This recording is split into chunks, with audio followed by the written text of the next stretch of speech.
Hey, welcome back to another episode of 6 Degrees of Associations. I'm your host, Lucas McCann. With me today, Randy Townsend, Director of Engagement, Origin Editorial. Welcome, Randy. Thank you for having me, Lucas. My pleasure. Also, an adjunct professor at our local GW University. Yeah, it's one of the many hats that I seem to wear. There you go. Sounds like an association podcast already. Lots of hats. Well, welcome, Randy. Why don't I turn it over to you? Give us a little bit more about what you're doing now as Director of Engagement, what that means, and a little bit more about yourself. Yeah, so I'm working in the peer review space. My background is in scholarly publishing, academic publishing, association publishing, all things publishing. If you kind of get where we're going with that. So right now I'm doing a lot of work with patient peer reviewers, which is oddly enough, it's a newer phenomenon when we're doing medical research. Traditionally, you use the experts as their peer reviewers, but more and more we're incorporating the patient voice into the discussion because we want to know what this research, how it impacts the patient lives. Things may look good on paper, but you try to put them in practice and, things are off a little bit. I don't know if you ever dated somebody before and everything looks good on paper and you have that date and you're like, oh my goodness, this was awkward, or I don't need to do that again. So really making sure that the patient is involved or has at least an opportunity to weigh in on the research to say, this will never work, or we tried this out and it made me completely uncomfortable. So despite what the research says, you may want to try it again. I think it's a growing aspect to the research. I love the idea. I mean, I'm not as familiar with it, but it makes complete sense. And if we want to lean on the metaphor of dating, most of the stories I've heard where things just didn't work out for one reason or another are one-sided, right? So the experts are telling you one thing, quote expert, but there's always another side to the story, right? So this would be like interviewing the other side of the coin here in the date. How did it go with him or her? And getting the feedback. It would only make the experience better, and actually, I would suggest maybe getting more to the truth. That's exactly right. We all want to hear, especially if the equation works out perfectly on paper. Like, oh my goodness, we figured it out. Not quite. There's a lot of memes and good stories on perspective that we'll share with this. But yeah, what was the impetus for kind of getting into that for you?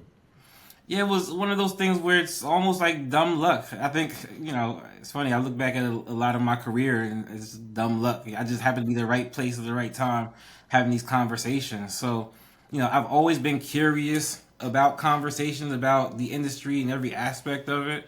When I first started hearing more about patient involvement, and particularly what we were trying to accomplish with peer review, I started looking back at my experience with peer review and realizing in general there's no consistent way people are training peer reviewers.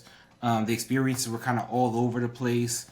So this is an opportunity to, because it's just emerging in its growth, to go in from the beginning and say, all right, what do we want this to look like? What lessons do we have from traditional peer review that we can create a framework for patient reviewers? Mm-hmm. So in that, I'm developing engagement strategies, mentorship programs, anything and everything that we wish we could, well, I don't know if we wish, but it would have been like, your wish list for traditional peer review. When you hear about the experiences of reviewers, putting it into this patient reviewer experience and making sure that they can add their value in a way that honors their experiences. Yeah. And my observation is, with publications, with events, with a lot of things, specifically in the association industry even, we get into a habit of doing things one way, and how happy people are and eager people are to change, right? Like if I could just insert more sarcasm into that comment, I would. But this really gives some real live feedback, it sounds like, to understand how to do this better. I'm always believing everything can be done better, but it can only be done better with truth, honesty through feedback. And that just sounds like, why wouldn't you do this, right? I mean, you got to be ready to hear what you got to hear from the patient side of it, but it only looks like an opportunity to level up and improve the processes and the outcome, of of the pub. Yeah, I mean, how many times we talk among ourselves, right? Like, and everything sounds good when we're talking in our own bubble, yeah, and we're all in agreement. But when you start thinking about, and particularly, I think this is important with medical research, you start thinking about the people that it impacts. So, you may not necessarily know the patient reviewer, but you may have a relative who has a similar disease. You may have an aging parent who is experiencing dementia, and they're studying dementia. So suddenly, what's happening in this space becomes more and more important. You can see the value of it. You can see the impact as it trickles down into their daily lives, and the potential in doing it right. Yeah, no, absolutely. From a personal experience, I had a kidney transplant 4.5 years ago, and on the doctor's side, you see one thing, but I can just tell you from personal experience what goes on inside of you as the patient that doesn't get shared all the time is just a completely different angle to that whole process and that whole experience. So the fact that you're actively working to pull out that perspective is amazing. Yeah, yeah. It's like you said, in the association space, right? We're a lot of bleeding hearts here. We put our passion into it, and it's really rewarding. When they come back to me and tell me, this was really powerful. I really appreciate the opportunity, and just really amplifies my need to do more. What else can we do? Thinking of 2025, I'm like, okay, what do we want to do that we haven't done yet? So these are conversations that really get me out of bed every day. Yeah, absolutely. Well, I didn't tee you up or prompt you ahead of time for this question, but do you have an example where something maybe has really come out of this that that struck the other side of this? So doing some of the peer review, you went through the process, and the outcome just was really striking. And feel free to sanitize it as much as you need for for the audience. Yeah. Again, you can group peer reviewers into this bubble, but it's not until you really start having individual conversations. So you mentioned the title of director of engagement. I'm not trying to speak to all people all at once. I do that to make things easier for me, but one thing that I've implemented in my strategy is something I call play dates, which is it's 15 to 30 minutes, agenda free. We just sit and talk, and it could be about something, it could be about nothing, but I really get to learn about what they get out of their experience, like what brings them to the table, like why is this so important to you. And it comes through their experience with a child who has a rare disease, or it comes through from them trying to care for their aging parent, or they've survived this cancer and they're diabetic and they've had this other experience, and they're here because they want to make sure that the experiences of a patient based on the research for future patients is improved.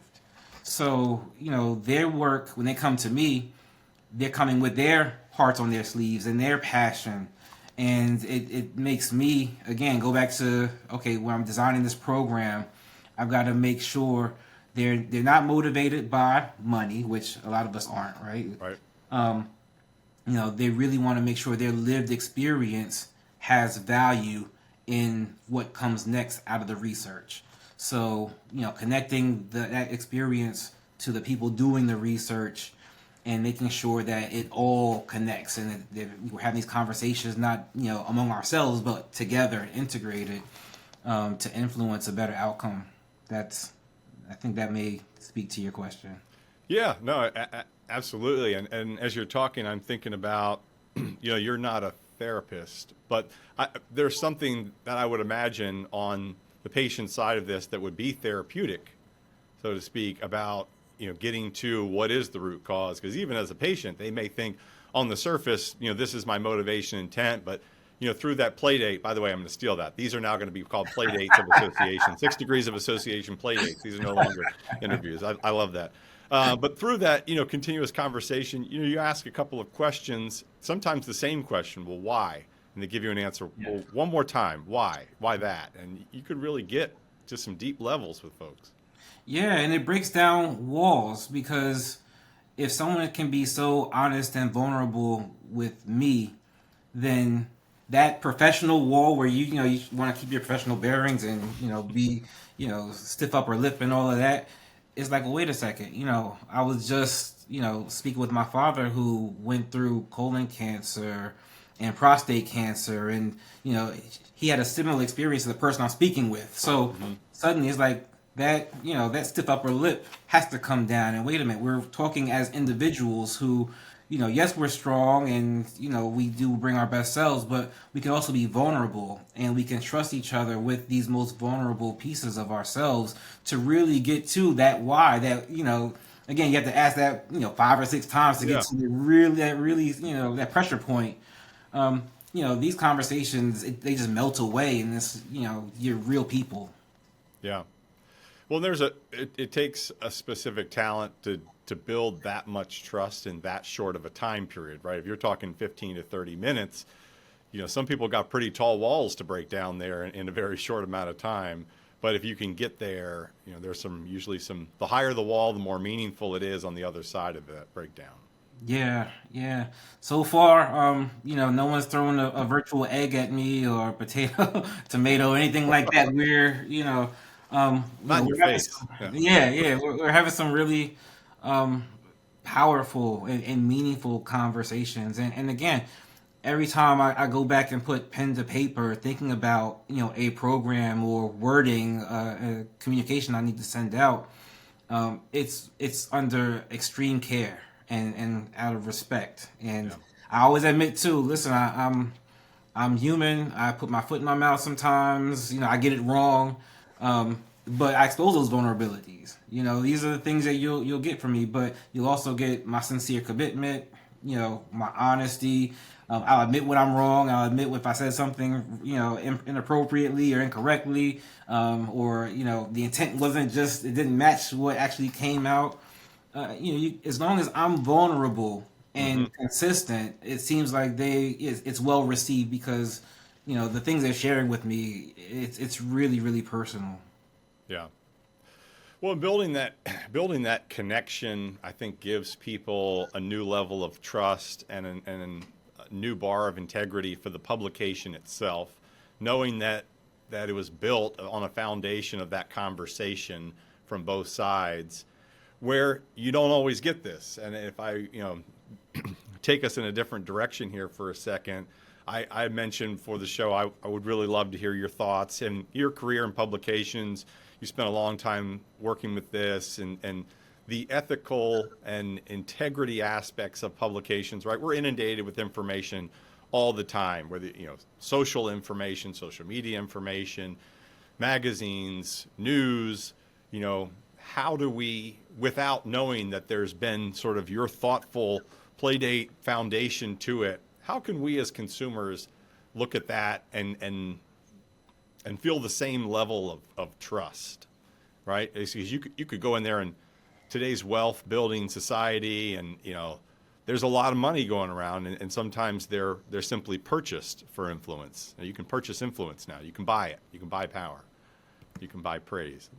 Yeah, yeah, that's one of those age-old questions. Like when I first got into the publishing industry, we were at a transformational stage where we were moving to digital, and there was a lot of conversation around trust because most people at the time, or a large portion of our world, relied on that physical book. And I can remember, I grew up on getting Encyclopedia Britannica delivered to my home every once in a while, and I could flip through the pages and I can Yeah. learn something, and that was my truth, right? And I can, do a whole essay on it for school, and I get my A because I put in that research. In this world, it's the same thing. You have to do your research. There are unfortunately so many different forms of misinformation, and Yeah. there's a lot of money behind that misinformation. And if you do your proper research, in most cases, you can drill down to see who's asking this or who's putting this out, and do they have an agenda? In journalism, you have to do that research, right? Or theoretically, there's a code that you live by if you're a journalist, you subscribe by, that says you will fact check a certain way. I think as if we teach how to do research and teach the importance of research, never allow the influencers to devalue that research or the impact or the importance of that research. I think that we'll be able to separate the junk from the truth. In peer review, that's one of the things that is I think our bread and butter. The fact that these things have been reviewed by experts to validate, or to the best of their knowledge and experience, that this is the truth. That these equations add up, and we've conducted this experiment. They say that they've done, and we've seen the similar results. So therefore, we believe that this is true, and it gets published. So, just being able to, I guess, vet what's coming through, and not necessarily believe everything that comes your way right away. Yeah. I think that is really the fundamental key. I hope that we can train that or encourage that kind of depth in research at a faster pace, because things are moving quickly, and the information they hit you really fast. And I remember, so I worked in the geosciences field for publications, and there were all these, for 95% of scientists, I'm probably underscoring it, were like, yes, climate change is going to have a significant impact on our world. Yeah. And you still hear these voices that were like, no, climate change is a bunch of hoo-ha, it doesn't exist. And, suddenly you're looking at these more violent storms happening, and the way to minimalize climate change is it's gotten quieter. Now, I think those, and then this is the Randy thinks, right? I would suspect that those same people same entities that were trying to say climate change isn't real are investing in things that help mitigate or respond to the impacts of climate change. So, those disaster relief firms, or, we just happen to have the right, tractor here that can help clear up this debris or help put out this wildfire. I always go back to the source. And again, this is the Randy thinks. I didn't vet this. This part isn't peer reviewed, but I would suspect that, that same voice is going around benefiting from it. Yeah. Yeah. Maybe one of the best outcomes of the internet, and it has its downsides too, is the peer review of all things, right? You can go to Google and you can pretty much get a review on anything. You want restaurants. Good, Lord knows I've benefited from that, from staying away from a few restaurants for health reasons or just quality of dining, although everything seems to be pretty good around us in the DC area because, land is too darn expensive to stick around if you're a restaurant that's no good. But other things, right? Go online, Amazon, you can rate everything. Again, there's downsides and there's always a way to hack the system. But this idea of peer review of all things, I think it's benefited. Yeah, I mean, similar to you, I go right to the reviews. Anytime I'm looking at something, especially if I have no idea what it is, I look to see the reviews. And, if they have videos with it, it's even better. Our pictures, got it. It helps me make an informed decision. Yeah. I actually haven't looked this up on some of the smaller publications. Is there a forum where you can go and get peer reviews on publications within the industry? If not, maybe that's our next idea. Yeah, right. That's a good question. One thing that's, I really commend a lot of people in the publishing space. They are researching and trying out new things, experimenting with different models. So I don't know if there is a group that's doing that specific thing, but like you said, maybe this conversation will spark that in one of these smaller publications. That's good. If it's not us and somebody still does it, we'll benefit. That's okay. We won't make millions, but that's okay. What we'll do is we'll get a better review of publications before we dive in and spend our time. So I'll take it. Sometimes that's all you need. That's it. Absolutely. Well, what about so AI is in every conversation. What about AI from a publisher or a reader standpoint? Is it the easy button for publishers, or is it dilute some of the creativity and quality of content ultimately, or both? Yeah, yeah. So like I think a lot of industries, we met AI with a lot of skepticism. Like, oh my goodness, this is going to tear us apart, or look at all the risk involved. Um, you know, in one of the sessions I pulled together for GW's Ethics and Publishing Conference, this may have been 3 or 4 years ago, maybe 5 years ago now. But I really want to understand, like, I brought in a bunch of AI experts and said, what do we in the publishing industry need to be concerned about? Hmm. So having those kinds of conversations, because we weren't really talking about it in a concerted way at that time. Now we're over talking about it, which I don't think that's a bad thing. I think it's a really good thing because Right. it continues to evolve. In the conversations I have, and just for context, before I go further, I teach ethics in publishing, so I question everything, Yeah. good or bad. So, I think it's only fair that I give that caveat before I proceed.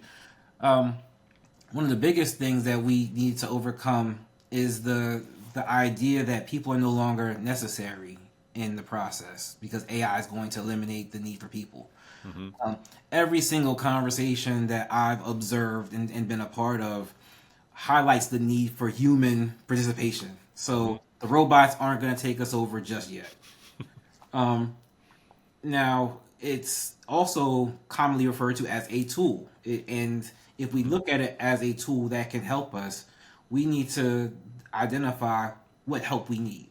And can this tool, how can we use this tool to help us with X? And in some cases, that will mean that the existing staff will need to upskill. We need to learn new skills. We need to Right. figure out, how to adapt. In other scenarios, maybe there may be some jobs that do, kind of fade away. But that's not necessarily because of AI. I think that's technology, that's society, that's always been the case.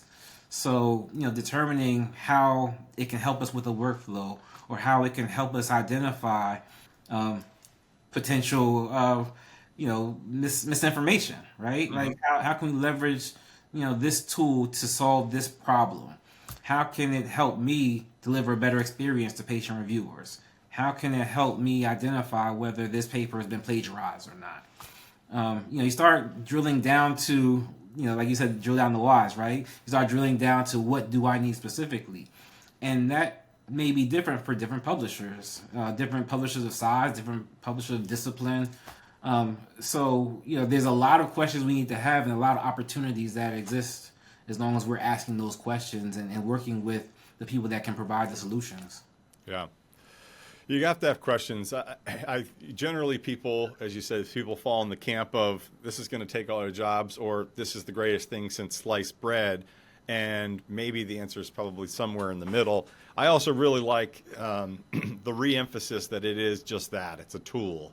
Mhm. It's like an autonomous vehicle, right? It still has to be told where to go, and it could still break and it could still crash, and you still have to be cognizant of all the opportunities for damage that it can cause in and of itself. Or we want to go even more crude, pick any tool out of the toolbox, a power washer.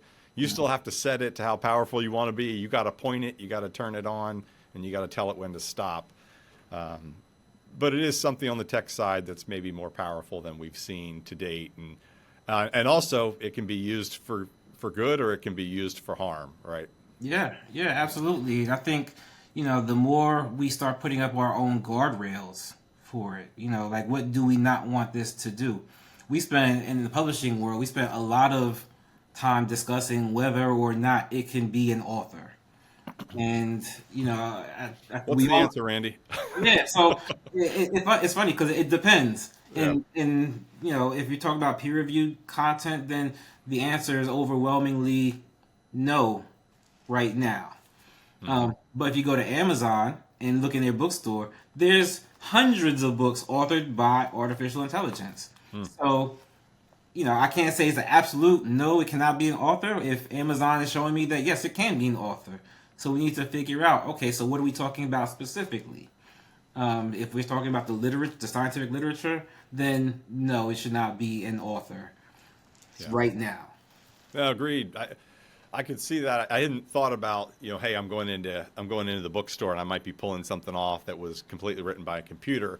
But just knowing, if you want to get really cynical, it could have a real person's name on it, but could also have been written by a computer. They just put somebody's name on it and charge 3 times as much, right? That's absolutely right. Let's not be so naive to think that that's not happening right now. I mean, I get emails, or LinkedIn, requests from people all the time. Was like, you should write a book. I could get this done for you in 3 weeks. And I'm like, okay, so you're going to take some things that I tell you, you're going to plug it into one of these bots, and out's going to come a pretty vanilla publication that you're then going to try to polish up 90% so that it passes the sniff test on this wasn't robot created. I mean, am I close? Yeah, that's about right. I could have 6 books out by the end of the year. Yeah, and then you add author to your title, and boom, there you go. On the flip side of that, if I read a publication, it was written by a robot. If I read something, I spent the time, I sat down, I go through it. If I got something out of it, if there was a few gold nuggets within that publication that I used and learned and applied and made this business a better business, this world a better world, is it so negative? Yeah, who's to say you wouldn't enjoy it, right? Really be like, wow, that was impactful. I'm still thinking about, that story arc.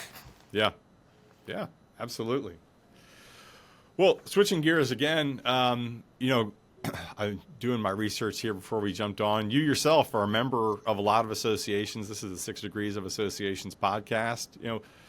Tell us a little bit about, why all that time. I mean, some of those maybe are paid memberships. It looks like, I imagine you volunteer a lot on those boards, those committees. That's a lot of precious time. What motivates you to get into all that? Yeah, that's a good question. I've actually been thinking about it in approaching, this conversation, and taking a few steps back. Like, I really just have this. It's like an unwavering commitment to like our collective greatness. I like to sit at the table. I like to hear the conversations. I'm curious by nature, and I want to understand the things that can make us better and bring us together so that each of us can contribute.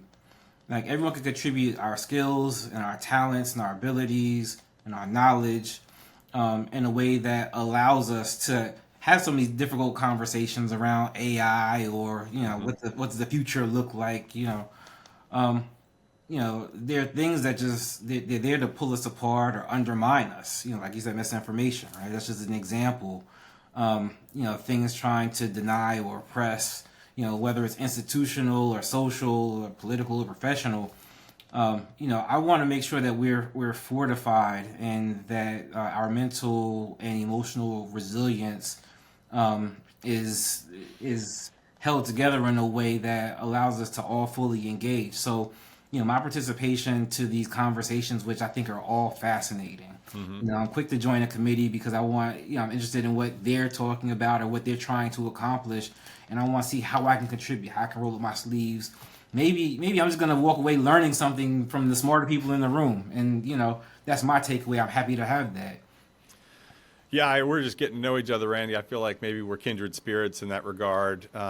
There's a sort of a thirst for knowledge and understanding, and specifically in that order, you have to have a thirst for knowledge and understanding before you want to contribute. And I observe you said that, and specifically that order. It was first I want to learn, I want to understand, and then I want to contribute. That's really the only way you can do that. And so that's a really good approach to it, right? Half of it is I'm just learning something new, and if I can absorb and together with what I've learned in other areas of my life or career can put together a proposal for a solution, I want to contribute that. I want to put together something that's better than when I was there or when I wasn't there, right?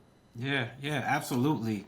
And, there's so many great leaders out there that are having these conversations and asking questions that I wouldn't even imagine to ask. Like, wow, that's a good, what are we going to do with this thing? How do we feel about this? And let's start, hearing all the different perspectives. Open access has been something that we've been talking about in the publishing industry for at least, close to 20 years. We've been talking about it, and now there's government mandates that says you have to be open access or have a plan for open access. And the pressure's on when the clock starts ticking, and you start looking around, and it's not a one size fits all, because this publisher is already ready for it. This publisher's been doing it. This publisher has nothing open access. What are they going to do, right? So there's opportunities to learn from those that have been doing it. There's opportunities to learn from those that are in the process of flipping things over, and there's things to help those publishers that are starting from the ground up. Like, we're just we're brand new to this conversation and we don't know where to begin. Well, let's start pulling these things together and start talking them through, so you can have a plan that satisfies your membership. Yeah, and the great questions I agree with 100%. I mean, sometimes you get into a forum and at a table and somebody just asks a really profound question that really makes you think in a different way than you've thought before. I mean, even earlier in the conversation, your question of, as a publisher, what do we not want AI to be, right? Most people go into the AI, what can it do for me? How could I use this? And the inverse of that is, what do I not want this to be? I thought that's really good. Yeah, and at that table too, when I had the opportunity to lead the conversation, first I want to make sure that I have some of the newer people at the table, because they're not used to the things we've always done in the way we've always done them. So they can hear the conversation and think, well, I'm not ready to participate. But I want to tease them, what are they thinking about this? What are their thoughts? Don't be a fly on the wall. Like, everyone has a voice, everyone should contribute.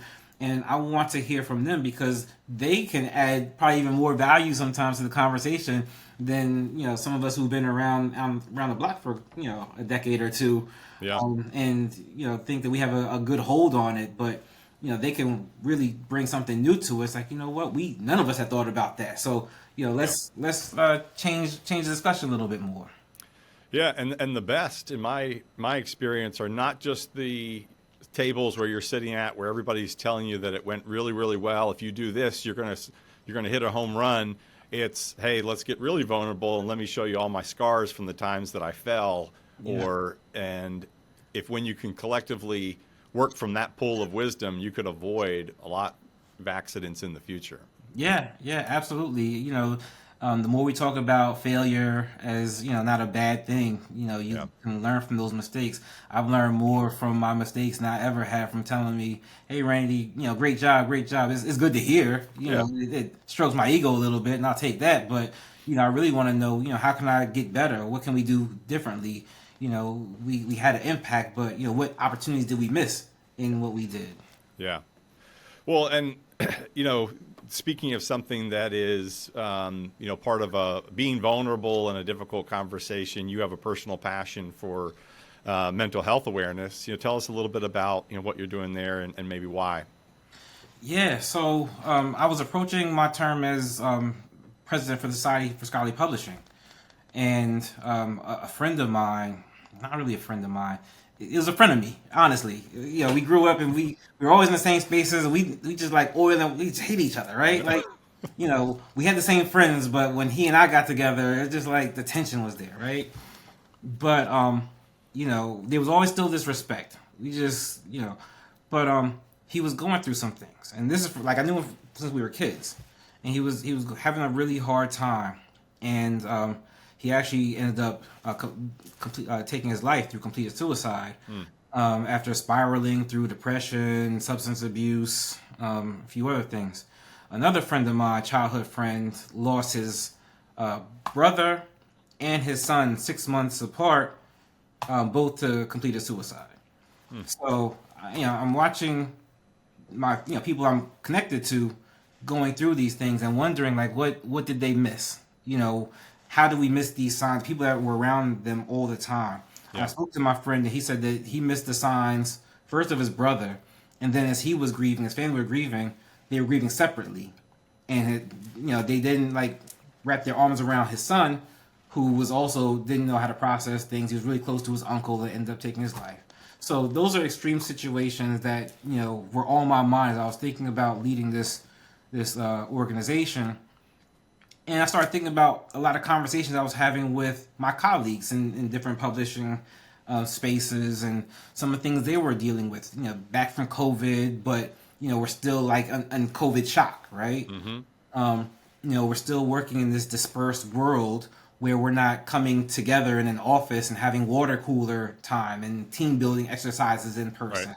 So we're still trying to understand what that is. And for some people who live with, multiple people in their house, maybe they're fine, but maybe someone's living by themselves and feeling more isolated than others. And, people are experiencing different things. And I really wanted to bring people together and show support. So I spoke and made it a priority that we were going to, as a society, look at mental health in our industry. And I gathered the past presidents, all the past presidents I could find that were still active in the industry, and they became my task force. And we started working through ways in which we can support our community. And we came with 5 action items that turned into initiatives to do that. One of them, which has been very successful, is called Mental Health Awareness Mondays. So one Monday each month is a post from someone either in the community or a professional giving some kind of perspective on mental health awareness and well-being. And it's all intended to, one, remove the stigma that mental health, therapy, anything to build that resilience, they're positive things. They're things that we should reward ourselves with. We're always changing and evolving and growing, and really understanding what that evolution and growth looks like is really important, and we should have fun with it. And what does future Randy look like? I don't know, but I love to meet that guy. Hopefully, he has a sense of humor and has some witty things to contribute to the conversation. But yeah, it's really important that anyone who's dealing with a mental illness or some kind of mental health challenge, first they realize that they're not alone. You can close your eyes and think, is it anyone in your immediate family? Is it your friends network? Is it a colleague who could be going through something? Even if you're perfectly healthy and fine and don't have any issues, I would, I believe that there is someone not too far removed from you that may be going through something, right? So, if, what would they need to be successful? What would they need to feel supported and, embraced, and being able to contribute fully and trust their environment? What kind of leadership do they need? What kind of resources do they need? Do they have what they need? Some places are really doing it well.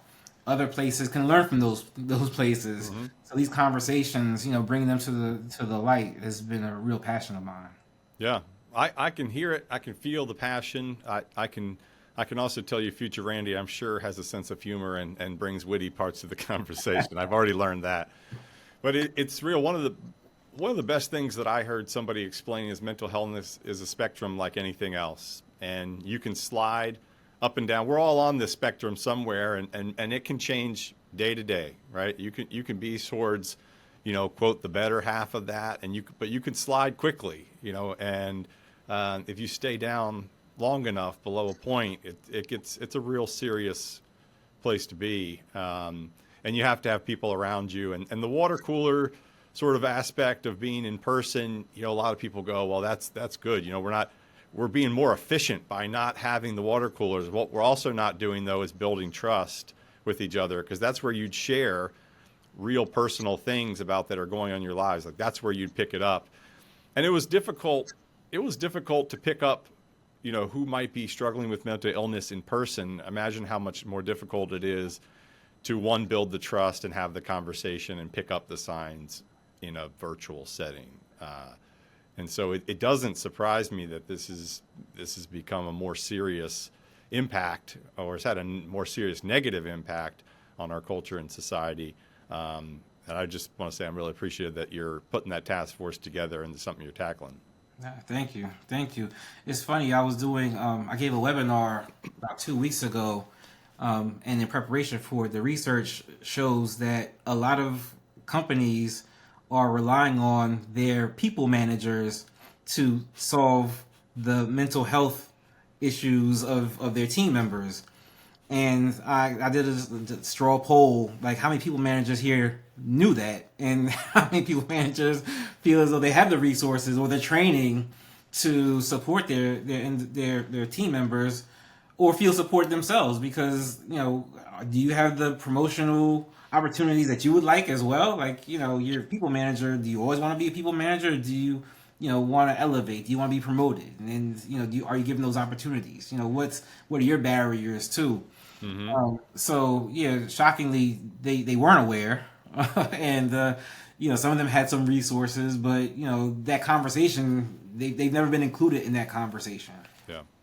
And who's to say the people manager individual is enough? I mean, I would still suggest, in the old adage, it takes a village, because there's always going to be somebody who's closer to somebody else than the people manager, right? They can't be the closest person to everybody in an organization.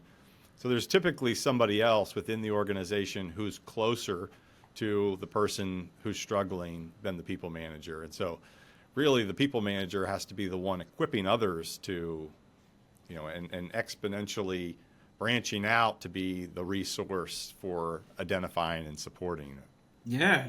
I mean, it circles back to that trust conversation, right? Yeah. You may have a good people manager, but do you trust that person with that aspect of your life? Right. And if not, can the person that you do trust, how can they help you? How can they be made aware that you're going through something? Yeah, and the other person in the organization that they've known for 7 years before the people person came to be in that role is always going to have a 7-year head start as a relationship, and that's just something you're not going to be able to catch up, so to speak, in terms of a relationship building and trust factor. I'd love to ask you a couple of fun questions, Randy, as we get nearer to the end here, and one I told you about, because sometimes people need a second to think about it, and that's, we're coming up on the end of 2024. What's something that's on your calendar that is written in pen, so to speak, instead of pencil? Once you get that on the calendar, you're looking forward to it. It's not moving. Yeah. Honestly, it's my lawn and garden. So one of the things I do for my mental wellness is garden. Not fruits and vegetables, because it does bring in the wildlife. But I like to have a nice flowers and nice manicured lawn, and it's always good in the spring. It's always good in the fall, but those summer days, it just burns up. So I'm spending my time preparing for a good spring, and hopefully extend it into the summer. Each time I try to buy a few more days in the summertime of healthy grass blowing in the wind. There you go. That brings you some satisfaction. Yeah, exactly. There you go. Well, I was going to ask you, now you're going to have to come up with something else, because I typically like to end these conversations. What's something about Randy that we couldn't find on the internet or on your resume? And you gave us one, but now you're going to have to give us another. Yeah. Yes. So one other thing that I enjoy doing, and it's also mental health, it's grilling. So I have a grill called Busta Rhymes, and we take some of Busta Rhymes' favorite songs, and we have food that we that we name after those songs. So my son's favorite is our Woo Ha chicken. There you go. Which he's all in for. Sounds delicious. I'm in. Busta Rhymes Grill. That's a new one. I haven't heard of that. Amazing. Well, hey, Randy, conversation's been great, man. Thank you for the time today. As I often do at the end of these, ask you, is there somebody in your network that you think our audience would benefit from hearing from as well? Yeah. So actually, I have 3 people that come to mind. The first is Maxine Aldred, and she's with the American Society of Civil Engineers. She was actually my immediate supervisor at a time where I needed a really good supervisor. So we all. Yeah, yeah. So, a lot of the things that I wanted to emulate came directly from Maxine. I think that your audience would have a great conversation with her. Another one is Kaylin Tucker, and she's with the National Association of Elementary School Principals. She and I led some DEI initiatives for what used to be the Association Media and Publishing Network. And then the third is Dr. Karen Fraser Somerville, who's with the American Nurses Association. And she has inspired a number of DEI programs across what I consider extremely broad industry. Wonderful. Well, Randy, setting the bar high with 3. We typically ask for 1, but hey, leveling up. I like the overachieving. Thank you again, sir. I really appreciated the time, and it was really great talking with you. You as well. Thanks for having me.